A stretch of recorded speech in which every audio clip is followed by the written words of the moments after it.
Welcome to the Banker Lamp. Please enjoy the video. In this video, I will compare Excel versus Sheets versus Numbers. We will explore their unique strengths and help you decide which spreadsheet software best suits your needs. Excel is a robust, industry-standard tool offering extensive features. Google Sheets shines with its cloud-based collaboration and accessibility from anywhere.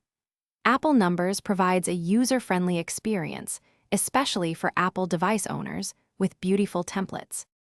Excel provides unparalleled data analysis capabilities, including powerful pivot tables and complex formulas, making it ideal for large datasets. Google Sheets truly excels in real-time collaboration, allowing multiple users to edit simultaneously from any device. Numbers focuses on visual appeal and ease of use, offering unique canvas-based layouts and attractive templates. Each platform has distinct advantages for different tasks and user preferences. Collaboration is a key differentiator. Google Sheets leads with seamless real-time co-editing, allowing many users to work on the same document at once.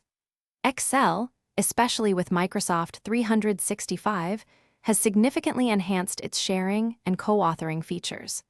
Numbers offers straightforward sharing within the Apple ecosystem, making it easy for Mac and iOS users to collaborate. Regarding cost and availability, Google Sheets is free with a Google account, accessible through any web browser. Apple Numbers is also free for owners of Apple devices, working seamlessly across Mac, iPad, and iPhone. Excel is part of the Microsoft 365 subscription, available on Windows, Mac, and web, offering broad platform support. Thanks for watching. If this was helpful, leave a like and consider subscribing. See you next time.